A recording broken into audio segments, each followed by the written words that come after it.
What's up, guys? How are you? Welcome into a Saturday morning episode of the Daily Juice podcast with me, Matt Perrault, at Sports Talk Matt, to follow me. Hopefully you guys had a very fun, healthy, and, well, enjoyable St. Patrick's Day. Not very great, not very good for the bets. Unfortunately, 1-4, as I feared last night. I said 4-1. History has proven it, where I've gone right back into a 1-4 run, and it could have been 0-5. We got fortuitous there with an empty net, full ice shot on the over, but 1-0 in hockey, 0-4 in the NCAA tournament bets. I feel like I was on the right side of a couple of those bets. Drake in Miami, really Memphis, man alive. I mean, look, not going to cry over spilled milk, but thought I'd get one of those right. 2-3 versus 1-4, kind of a bummer, but we're back. Up 2.9 units on Thursday, down 3.1 units on Friday. We are 8-8 on the week, so flat pretty much down the juice for the week. This podcast being brought to you by our friends at BetMGM. You guys can use their first bet offer. $1,000, in fact, is a first bet offer that's available right now for new users at BetMGM.com with the promo code JUICE when you sign up for a new account. For new users, $1,000 first bet offer is right there, promo code JUICE at BetMGM.com. All right, it's a big Saturday, and I mean big. NBA, March Madness, NHL, and a UFC pay-per-view fight in London. I'm not going to bet the NBA. I am going to bet the NHL, and I am going to bet college basketball. And I also have a one-unit parlay for the UFC card. It is a wonky, weird start time. Okay, this thing is going to be pay-per-view in England, and you have to take a look at, I think this is the middle of the day start time for this. It's a London card. I just want to make sure I'm giving you the right time for when these things are probably going to happen, when these things should go off for the schedule for this fight. So the main card is scheduled to go off at 9:30 in the morning Pacific time, 12:30 Eastern. So middle of the day fights. So hopefully you guys on the West Coast are getting this podcast a little earlier, because this is going to be, that's when the pay-per-view starts. So let's see. Main card's 2 p.m. Okay, so it's 5 p.m. Excuse me. The prelims start at 9:30. ESPN wrote that wrong. Early prelims, 9:30 Pacific, 12:30. Noon Eastern, 3 p.m. for the East Coast for the prelims on ESPN, and then 5 p.m. for the main card over in London, England. So it's still early, 5 to 8. For the main card. I have got one parlay that I'll give you guys a little bit later on in the podcast. But before we do anything else, let me talk to you guys about how you win a free year upgrade to BettingPros Premium. It's pretty easy to do that. If you guys want in, subscribe to the BettingPros YouTube channel and comment underneath this video. Again, like yesterday, give me your best bet, your favorite bet for Saturday underneath this video, because when you do, you could win a free upgrade to BettingPros Premium, whether you're looking for access to exclusive picks, top-rated player props, or custom analysis of your betting performances. BettingPros Premium has tools to help you cash more bets. It's that simple. Don't want to wait for the giveaway, however, at the end of the month, where one of you will win the BettingPros Premium upgrade. Sign up today at bettingpros.com/upgrade and start betting smarter, not harder. All right. Let's start with the NCAA. Auburn and Houston. I already told you plus 5.5. Already told you I'm on Auburn money line. Really, the biggest thing, the biggest reason why, even like, Matt, why are you on this? The biggest reason is the fact that they have two players who are injured. Now, Marcus Sasser is claiming he's going to play. I believe him. How much? I'm 100% playing tomorrow. Marcus Sasser yesterday. Jamal Sheed, I'm 100% playing tomorrow. He has a bum knee, and Sasser has a bad groin that caused him to sit the whole second half. Now, they're trying to baby him because they know the injury is pretty significant. They can't baby him against Auburn. Auburn's going to run. Birmingham is going to be rocking, and I mean rocking, in this atmosphere. Alabama and Auburn are both playing today, both with a chance to go to the Sweet 16. Different brackets, but back-to-back games. This atmosphere is going to be insane. Houston's walking into a buzzsaw. And frankly, so is Arkansas. You're walking into road game territory here. Now, it's a neutral court, quote unquote, but it ain't going to be neutral, all right? This is going to be heavy. Auburn and Alabama, they're going to cheer against each other, so that's one benefit. So they'll have some crowd there for the other team, which is fortuitous, but it's going to be a hostile environment for either road team. There's no way around that as to what they're going to walk into. I'm taking Auburn plus 5.5. I think this number's coming down. It's 5 now. This thing may close even lower. As the injury, you can tell me all you want about this injury for Marcus Sasser. He's not healthy. And with him not being healthy, Auburn's got a monster opportunity to win in advance to the Sweet 16 and to take down the second number 1 seed. Purdue already out. They got beat by Fairleigh Dickinson as a 16 seed. They took them out. So a 1 is gone. A 2 is gone. A 4 is gone. I think a 1's going home. I think Houston's going to get bounced by Auburn today. 1.1 units is Auburn plus 5.5. Now, the next bet. Let's talk about Texas and laying 5.5 points against Penn State. Okay, so I know Penn State looked really good, shot the ball really well against Texas A&M, and I think the obvious quick thing is to be like, okay, Penn State's going to shoot like that again, and Penn State's going to score a lot of points. I mean, they may score a lot of points here, but I just think Texas, both offensively and defensively, they're just more talented, and they've been running through teams over the last 2 weeks. Like, they are red hot right now, and they're playing really good team basketball, and I think it's just going to be too much. It's too big of an ask, to be quite honest, in my opinion, for Penn State here. I know they're 21-13-2 ATS. I get that entirely.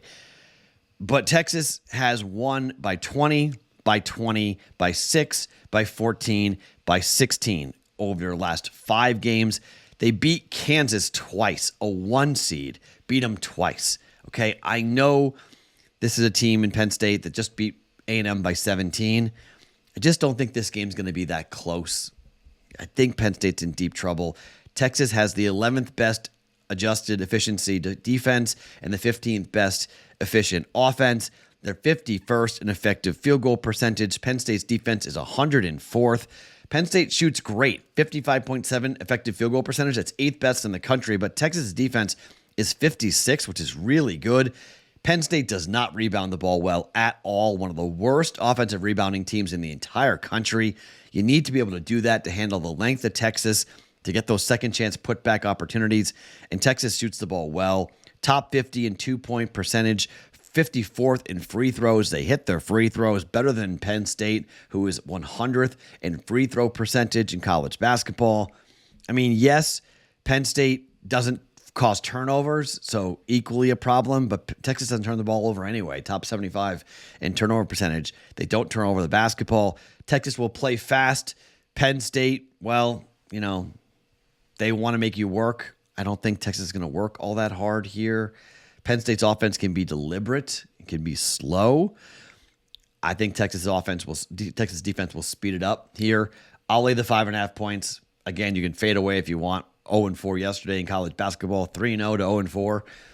The way that you run numbers-wise, you can say, okay, Matt, you hit Texas plus 5.5 or minus 5.5 and Auburn plus 5.5. We'll see. But Auburn plus 5.5, Texas minus 5.5, both for 1.1 units. 2 official plays here in college basketball on the slate. Now, I think KU and Arkansas is going to go over 143. So you want something extra here, but unders were like 15-1 or 14-2 yesterday for games, not first half, for games.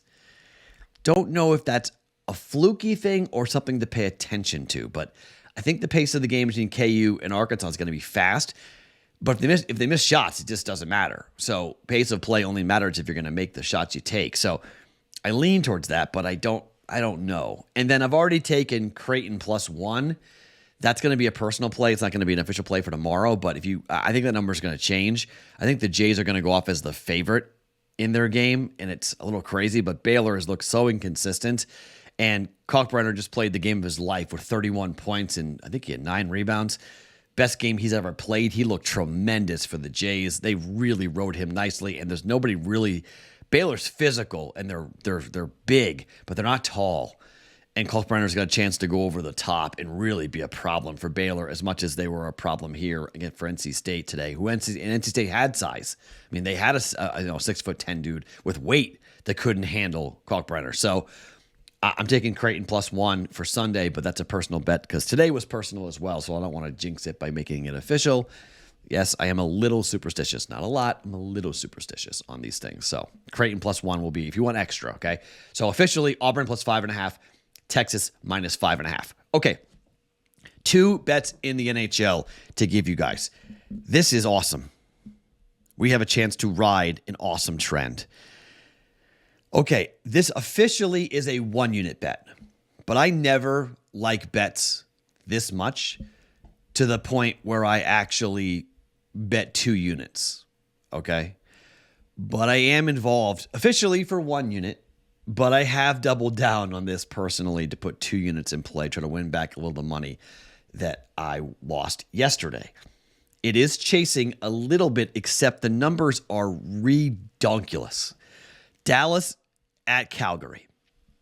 First game, 6-5. Second game, 5-4. Total is 6. What? Total is 6. This makes no sense. And I mean like no sense. Here's the trend we're going to ride and why I am betting personally 2 units, officially 1 unit on this game. When the home team is coming off a road game in Vegas, the over is 28-6-1. That's 82% since 2021. When the home team wins the game in Las Vegas, the next game, playing it at home, the over is 14-1. That is a 93% clip. The Dallas Stars have scored 14, 7, 7, 7, and 5 goals over their last 5 games. The Calgary Flames have scored 1, 4, 6. This is total now. 1, 4, 6, 7, 9. Last 2 games, 7 goals and 9 goals being scored for Calgary. 7 goals scored against the Vegas Golden Knights. They gave Jonathan Quick his first loss as a Golden Knight goalie, and they scored 7 goals. I believe that's the most goals ever given up by the Golden Knights at home in their history, brief history. But I think it's their most goals ever. 7 goals, the most goal they've ever given up at home to anybody. 6-5. First game, 11 goals. Second game, 9 goals. 6, please. Over. -110. Over. 6 goals. Dallas and Calgary. I'm doubling down personally, but officially it's a 1-unit play. I never, you guys who have listened to this podcast long enough, you know I never say things like this. The numbers are just too good. Like, at worst, we're going to push.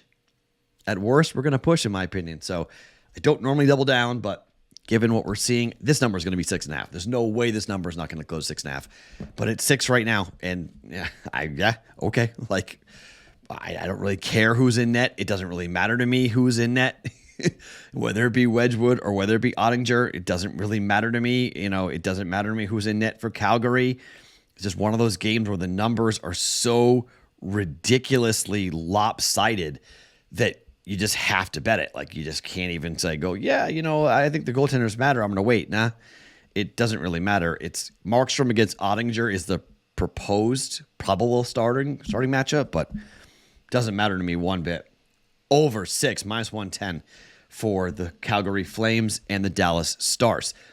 Second bet, Minnesota hosting the Boston Bruins. Swayman potentially is in net. Either goaltender for Boston's good. Gustafsson is confirmed, which is good news for us here with these 2. You've got an opportunity to see.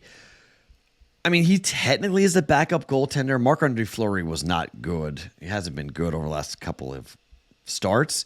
So there's a little bit of a fear factor, but this is an 11 a.m. Pacific time, 2 p.m. afternoon start in Minneapolis, which I like a lot. The Bruins are coming off that 3-0 shutout victory.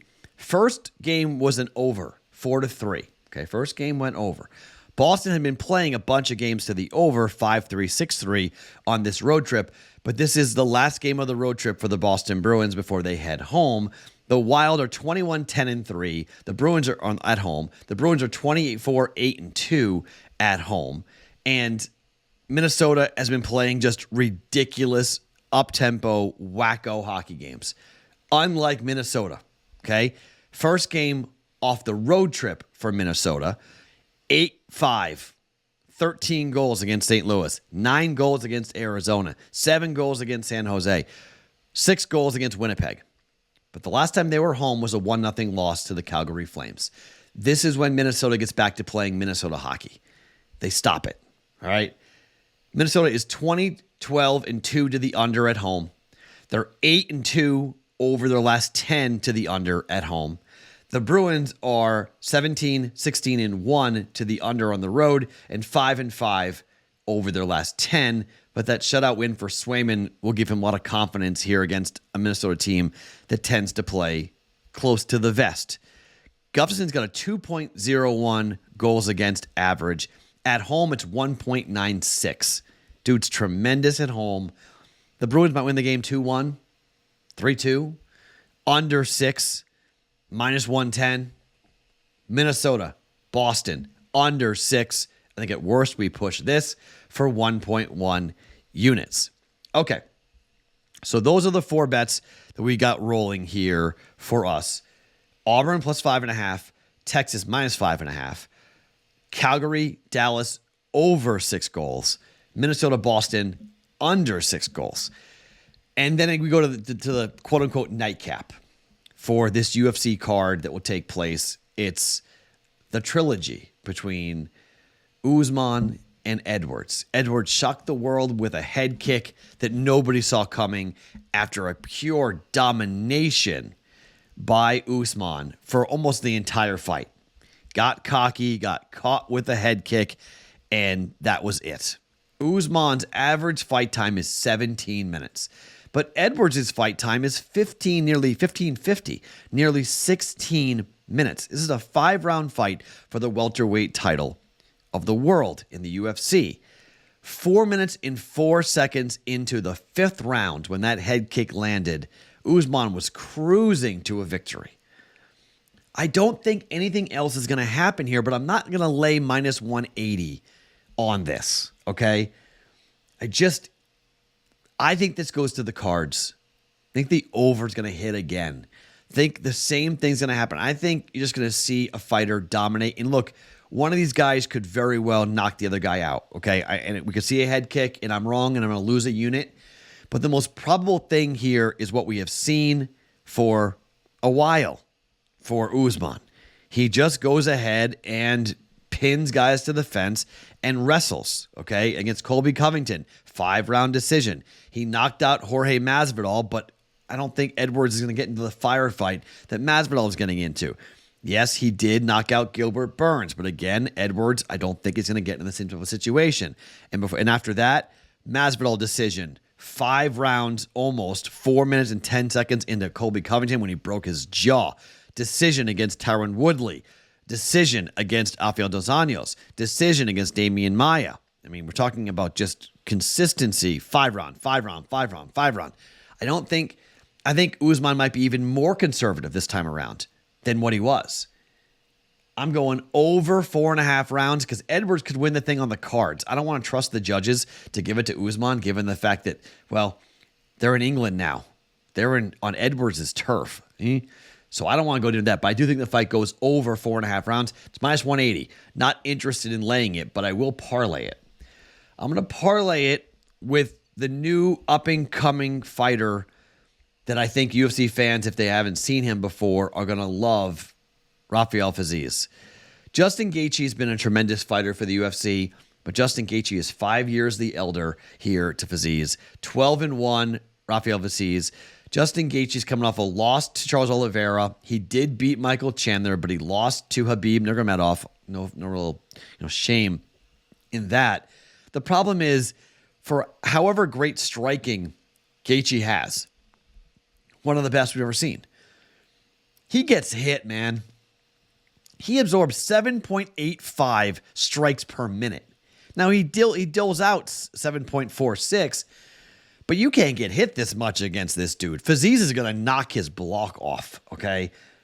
I think he probably knocks him out, but there's a chance it's just a 3-round firefight and this thing goes to the cards, where Fiziev wins it 2-1 or 3-0, this card's going to be ridiculous. Fiziev is a minus 250 favorite here for a reason. Look at the fighters and what he has done. Knockout in the first minute of the 5th round against Rafael dos Anjos. He knocked out Brad Riddle.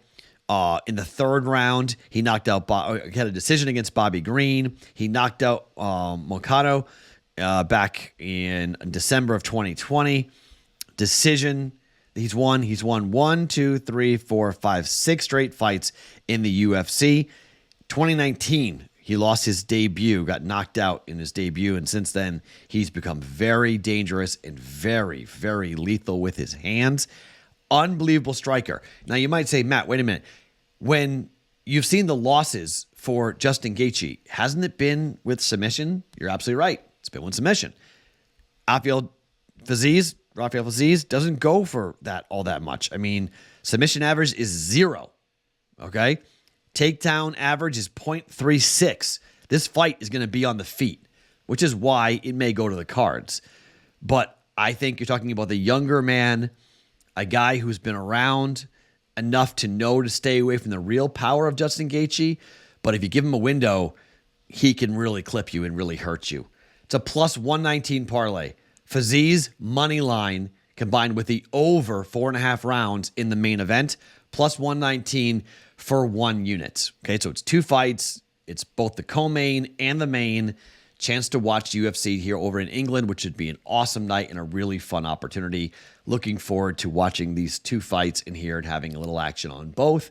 Nothing too crazy, just a fun 2-leg parlay at plus 119 for over 4.5 rounds, and Fiziev's money line, both of which are juiced minus 250 and minus 180. Kind of expensive to lay that on a fight, given what may happen. So let's combine it and take a plus 119 and hope we clip it and get it done. All right. So we've got 5.4 units in play today, which has pretty much been the card for the last 3 days. 4-1, 1-4. Let's get back to the 4-1. That was a lot more fun than the 1-4. Once again, Auburn plus 5.5, Texas minus 5.5. The Dallas Stars and the Calgary Flames over 6 goals. Minnesota and Boston under 6 goals. Over 4.5 parlayed with Fiziev's money line. Over 4.5 in the main event. Fiziev's money line in the co-main event at plus 119 for 1 unit. Happy Saturday. Have fun watching the madness. I'll be in the Discord channel. You guys should come over and hang out. BettingPros.com/chat to get in, or link underneath me on the YouTube channel. My name is Matt Perrault. Follow me on Twitter at SportsTalkMatt. Each and every single morning, it is the Daily Juice Podcast being brought to you by BetMGM.